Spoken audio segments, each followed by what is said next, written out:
Welcome. Let's look at double and half angle identities. First thing, let's look at what it means by 2 theta and squared theta. So in this one, sine of 2 theta, let's say that theta is 30 degrees. What we get is sine of 2 times 30 degrees, which makes it sine of 60 degrees. And the sine at 60 degrees is the square root of 3 over 2. Well, actually, that's just it. You put in the theta, multiply it by 2, and that's what you do the sine for. It's almost as if that's in parentheses. That's a way to think about it. This other one, however, sine squared theta, is actually better shown in this way. It's the sine of theta being squared.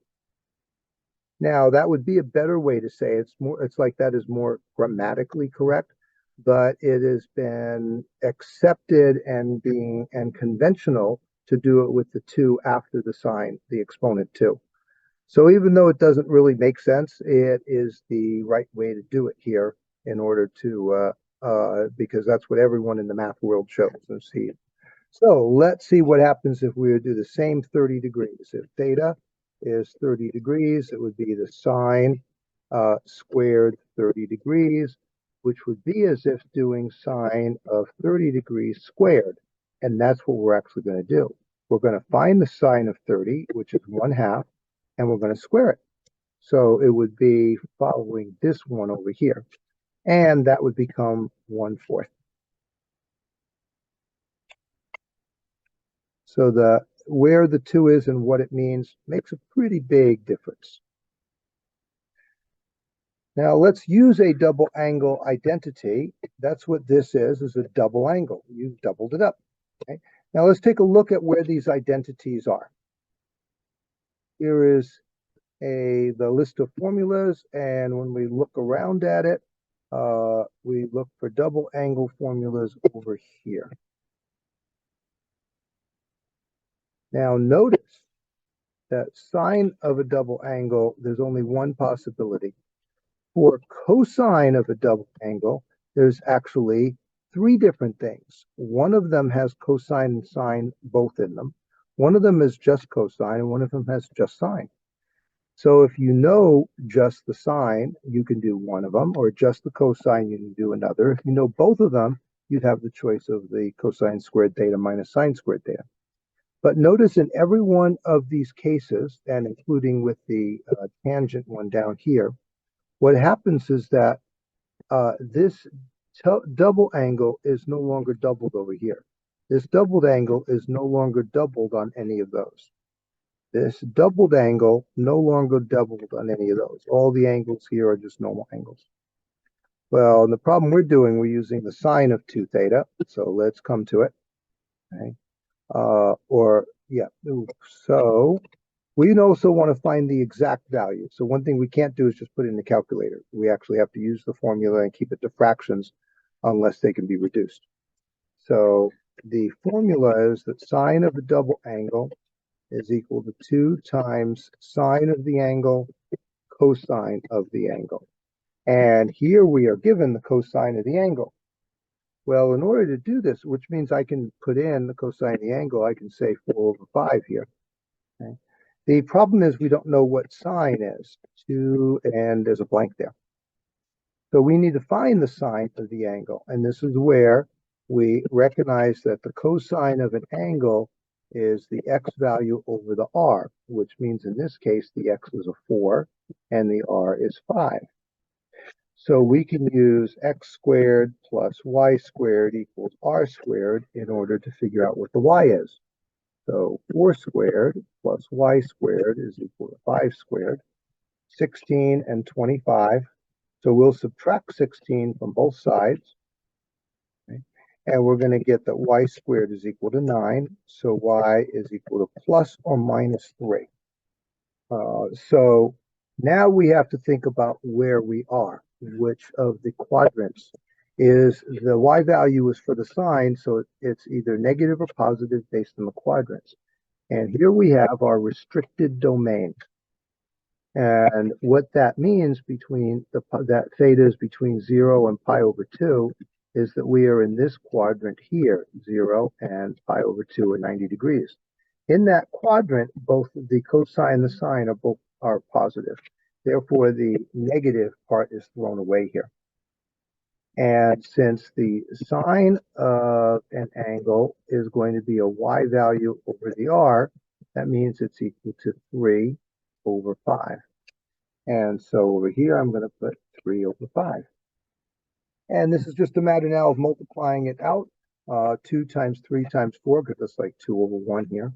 That comes to 24 over 25. So the sine of 2 theta is equal to 24 over 25.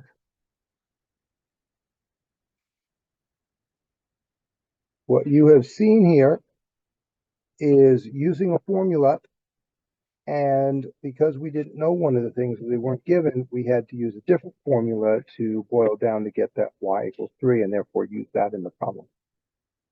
Let's take a look at finding another one, and this time it's a cosine of 2 theta. So I have choices here. I can figure out what cosine is, or I can just use sine. So since we already have the sine of theta, let's use the formula where it's just the sine that's being done. So the cosine of 2 theta is equal to 1 minus 2 sine squared theta. So that's equal to 1 minus 2 times negative 5 over 13 squared. And that's equal to 1 minus, now 2. We have to square these. And so we get 25 over 169. 2 times that's like 2 over 1. So that's equal to 1 minus 50 over 169. How do you do 1 minus that? Well, you can make the 1 anything you want, including 169. 169 over 169 is indeed 1. And that allows us now to do 169 minus 50, which is equal to 119 over 169. Okay, now it tells us too that theta is between pi and 3 pi over 2. Okay, so 1 pi, 2 pi, 3 pi over 2 is 270 degrees, and this one's 180 degrees. So in this case,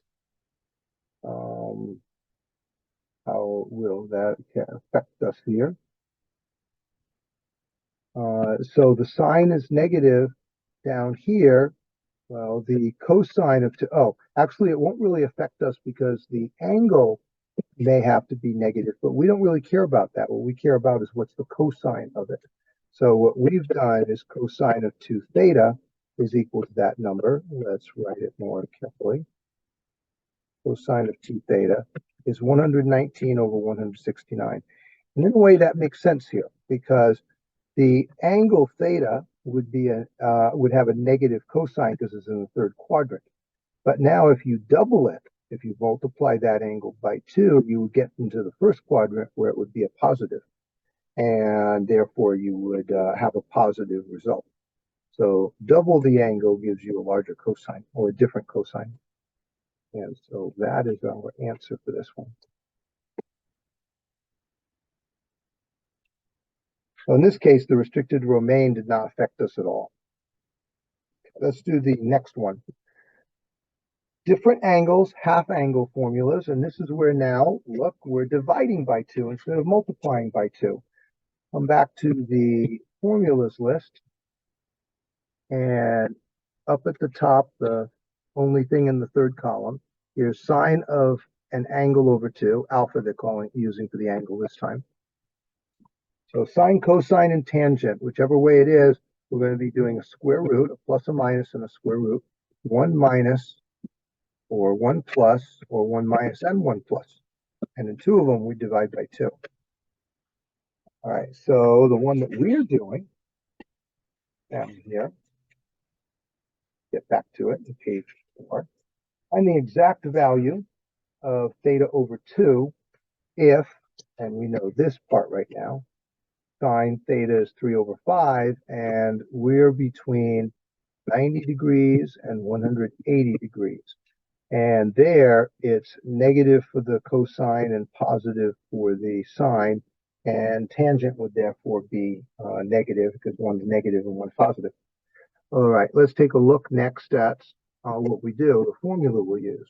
The cosine of an angle over 2 is equal to plus or minus the square root of 1 plus cosine of theta over 2. Now, we've given sine, but we don't need sine. We need cosine. So let's think about what we get having sine. The sine of an angle is the y value over the r. So that means in this case, the y is equal to 3 and the r is equal to 5. Find the x, we'll do x squared plus y squared equals r squared in this case.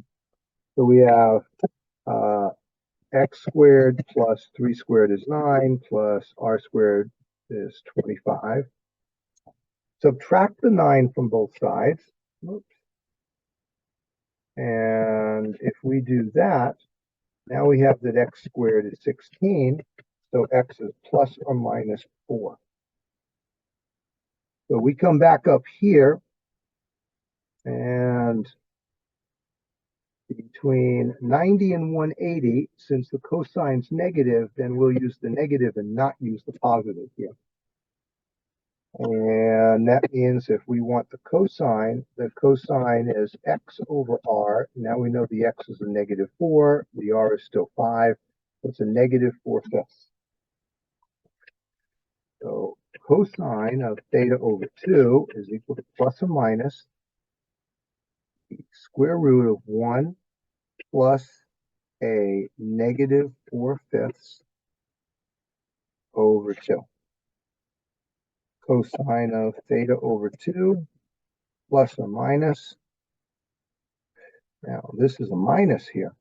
That's 1 minus 4 over 5. So here, let's make the 1 into something we can use. I think we can all agree that 5 over 5 is the same as 1. So 5 over 5 minus 4 over 5 over 2. And I'll keep going down for these steps. Plus minus 5 of them, take away 4 of them. Whoops, another thing, I hit the wrong thing, sorry. Okay, here we are. So now we have 1/5, and make this larger, over 2. So let's think about how we handle that. What we have is a fraction, 1/5, divided by another fraction, because that's like 2 over 1. So the way you divide by fractions is you multiply by the reciprocal. So what we get now is 1/10. So the cosine of theta over 2 is actually equal to plus or minus the square root of 1/10. Wow, all that boiled down, this stuff all here boiled down to 1 over 10. Now let's do the same thing we would normally do with anything with fractions and the square roots. So that's plus or minus 1 over square root of 10. And we are not allowed to leave a 10 on the bottom of a fraction, or a square root rather, on the bottom of a fraction. So we have to multiply by that square root, so that on the bottom now we'll have a 10. And 1 times square root of 10 is square root of 10. Okay. So we now know that the cosine of theta over 2 is equal to, let's do that plus or minus part. Well, that's where we come back to the quadrant up here.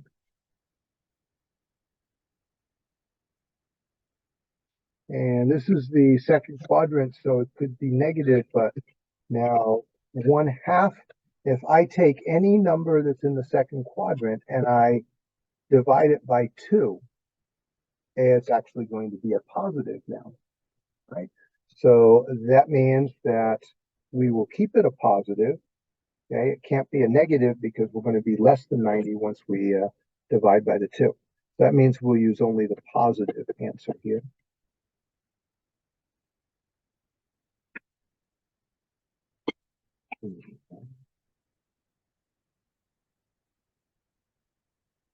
So let's follow the negative 4/5, the negative 4/5, it ended up combining to make the 1/5. And then because that was divided or multiplied, we got 1/10. And continued from there. So there's a number of little steps there, and we're dealing with fractions inside fractions and inside square roots. Well, sometimes you can have a square root inside of a square root. Okay. Now let's look at this next problem. Let's look at the sine of the wait a minute, we did that before. No, okay, we did that formula. The sine one has a negative in it, so we're going to do that. We're going to do theta over 2. Oops, that one. The sine of theta over 2 is equal to plus or minus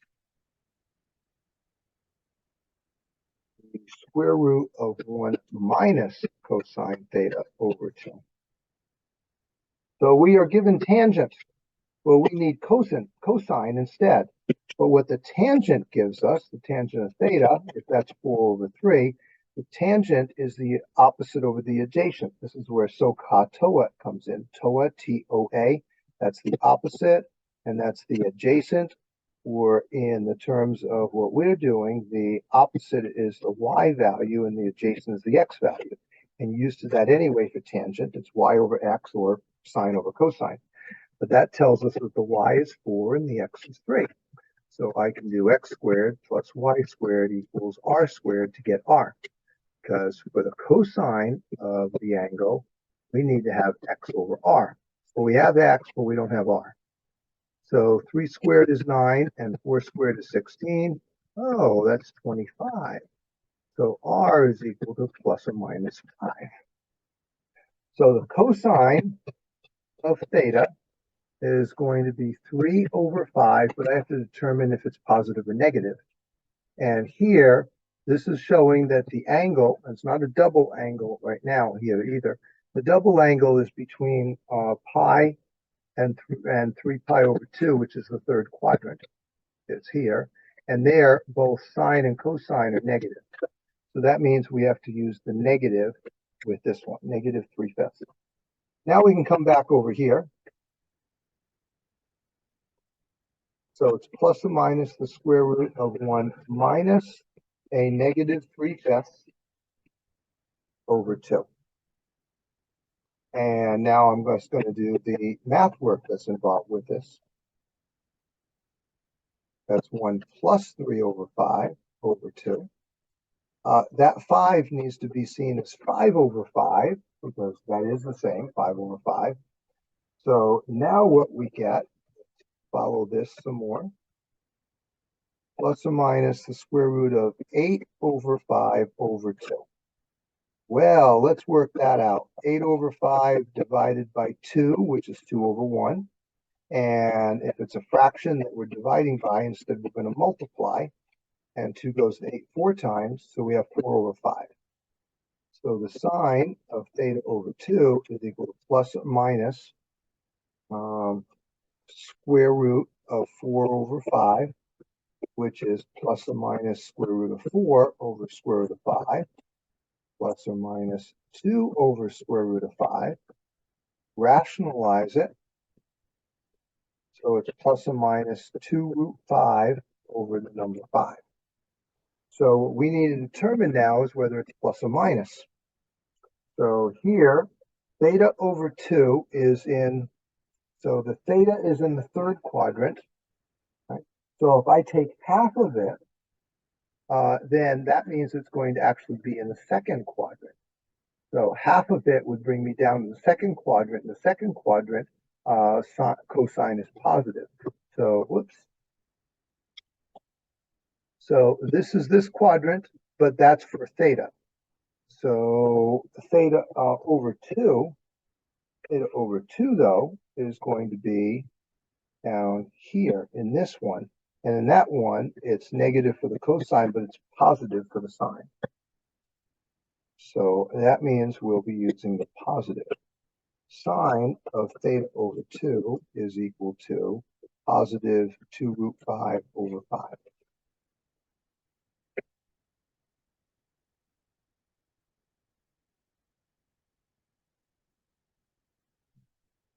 Okay. Now let's go on with finding an exact value. And so this is where we're going to play with some numbers. We're going to do this a couple of times here. And this one is using a half angle formula. There's sometimes where we can use a double one, but let's take a look at what we have here. Sine of 165 is not on the unit circle. Okay, we have 180 here, and then down from it is 150, and 165 is somewhere around here, about in the middle of that. But it's not on the unit circle, yet we still need the exact value. So instead, what we're going to do is use one of these formulas. And so if we took half of 165, that's a decimal number, and it's not going to be on the unit circle. But let's say what we want is equal to 165 and is divided by 2. So if we multiply 165, we end up getting 330. So if you think about it, 165 can be rewritten as 330 over 2, which is exactly what we're going to do. We want to find the sine of 330 over 2, which is like finding sine of theta over 2. And theta just happens to be 330 in this case. It's not the 165, it's of the 330. So now what we're going to do, but 330 over 2 is indeed 165. So that means we can use the formula plus or minus 1 minus the cosine of theta. And it turns out that theta is 330 degrees, and we'll divide it by 2. So now I'll write it a little smaller here. Plus or minus. So let's put in what the cosine of 330 degrees is. It is the positive square root of 3 over 2. And we're dividing by 2. So here in this case, what we now would do is that 1 can be seen as 2 over 2. So let's do some work over on the side to deal with this. Whoops, 2 over 2 and a 2. That means it's 2 minus root 3 over 2. So let's go back to here. And to avoid running out of room, I'm going to start going off to the side now with it. We got 2 minus root 3 over 2 from here, but all of that's still divided by 2. So actually now let's do that work. I guess I can do it over here. 2 minus root 3 over 2 divided by 2. Well, instead, let's multiply by the 1/2, which means now we get a 4 on the bottom of it. Right? So sine of 330 over 2 is equal to plus or minus the square root of 2 minus root 3 over 4. And that 4 that's on the bottom, now we would do the square root of that. Plus or minus square root of 2 minus root 3.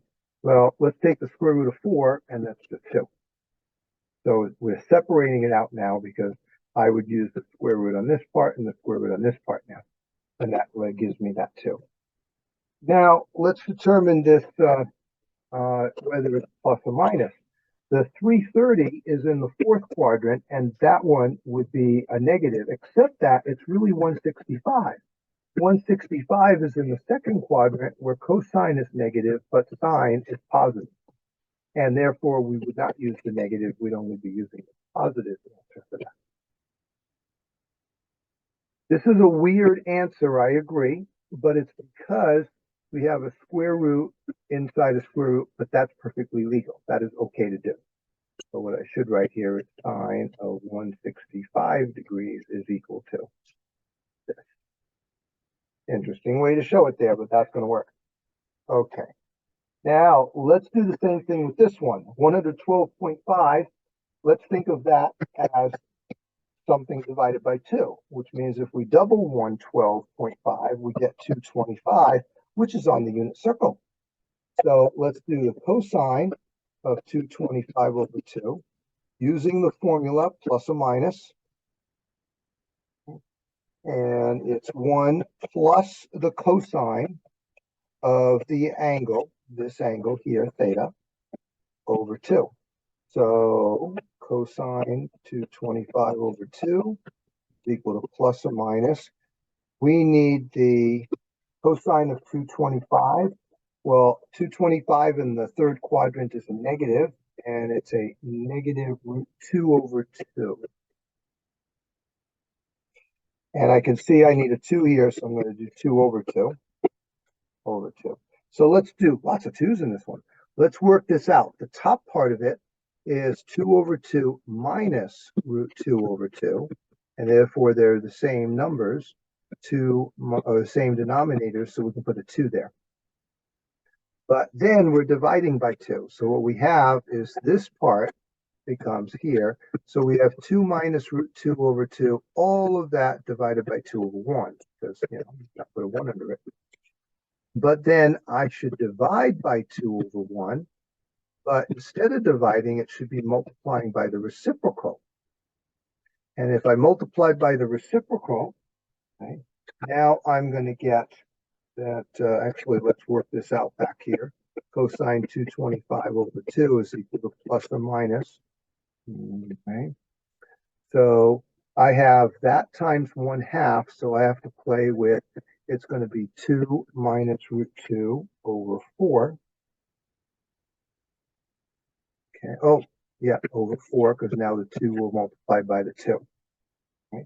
So I can again split this up, and I have enough room to do this down here. Equals plus or minus square root of 2 minus root 2 over the square root of 4, but we'll write the square root of 4 as 2. So in fact, I'll erase that here. Think of this as the square root of that and the square root of 4. And the square root of 4 is 2. Now for plus or minus, the original angle, 112.5, is in the second quadrant. And that's where cosine is negative. Sine would be positive, but the cosine is negative. So therefore, we will use the negative version of this. Okay, and I'll actually erase that there. So let me box this one up. And there's our final answer for that. So in this section, we've used a double angle formula. Whoops, let's come back to it. Okay. We looked at the difference between double angle and squared, and then used a double angle formula to get a particular, sine of a double angle, or when you're not given all of that, the exact value of cosine to that. So a couple of problems like that. And then we use the half angle identity to find a cosine, or let's see, this one's a sine. So we did a sine and a cosine. And then we did it with a number here. So we did a number of types of problems. Be aware of these different steps, and hopefully this helps with doing the assigned work and preparing for exam questions. So hopefully this helped. Thank you for watching and listening.